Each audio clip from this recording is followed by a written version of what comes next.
If we are incorporating a company, हमने एक company incorporate किया था जिसका प्रोसेस हमने लास्ट ईयर फाउंडेशन में देखा था.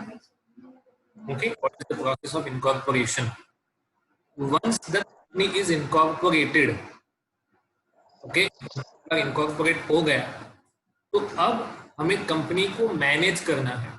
We are suppose to manage, to run the company, company को चलाना है. Okay, so we know that जब हमने तब थोड़ा बहुत डिस्कशन किया होगा तब ऐसा कहा था कि कंपनी में ओनर्स किसको कहा जाता है? Share holders. और हमने कंपनी के फीचर्स में एक चीज पढ़ी थी that there is a separate management. Okay, separate management का मतलब क्या? एक कंपनी में ओनरशिप अलग होता है और मैनेजमेंट अलग होता है. Ownership and management are two different aspects. So ownership is of shareholders and management will be done by the board of directors or committees. But हम for the purpose of ease ऐसा याद रखेंगे that management of the company is done by board of directors. Okay. अगर उनके हाथ में management है तो कंपनीज को या कंपनीज एक्ट में कंपलसरी कुछ रूल्स बनाना भी नेसेसरी है. ऐसा नहीं है कि उनको मैनेजमेंट दे दिया तो वो जैसा चाहे वैसा मैनेजमेंट करेंगे. Okay, it is not possible.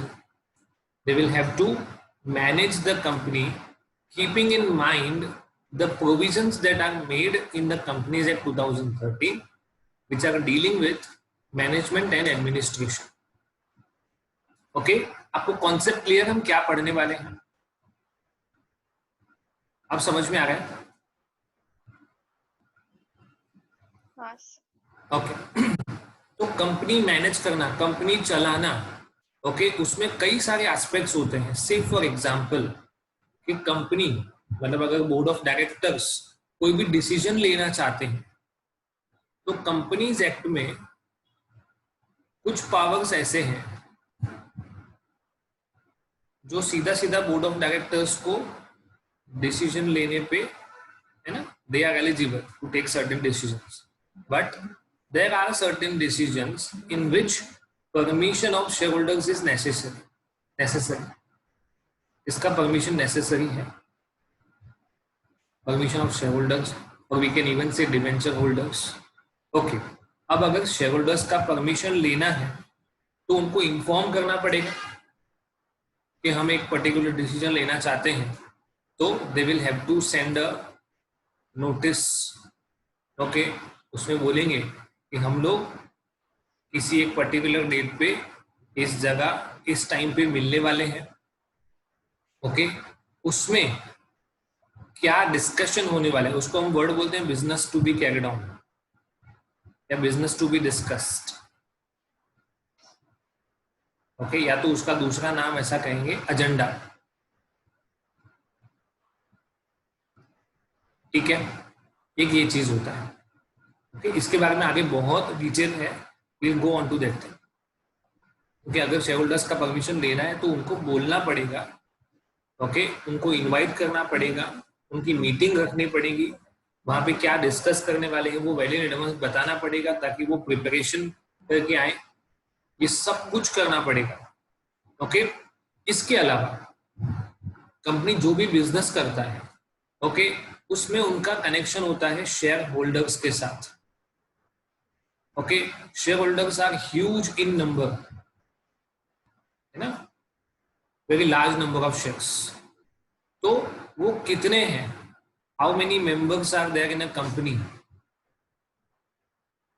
Okay, किसने कब शेयर खरीदे, कब बेचे, कितने शेयर खरीदे, कितने बेचे. ओके, ये सारा डिटेल, उनका रजिस्टर्ड एड्रेस, ईमेल एड्रेस, ये सब कुछ कंपनी के पास होना चाहिए. Why is it so?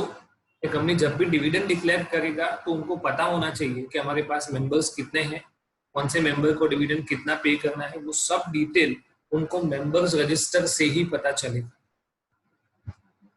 Okay, so one thing that is required by the company to be done is maintaining the register of members.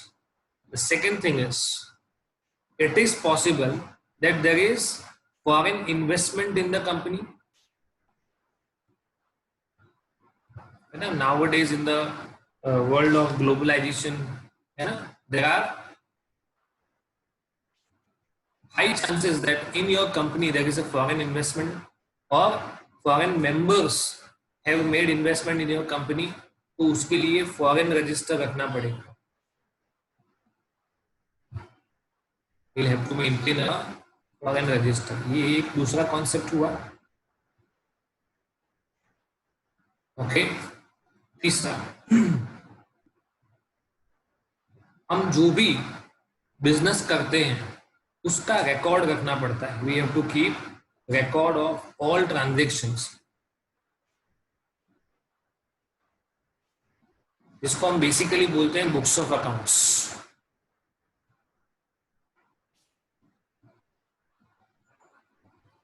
Okay. और कंपनी के case में irrespective of turnover, उनका टर्नओवर ज्यादा है कम है उससे कोई मतलब नहीं है. They are compulsorily required to go for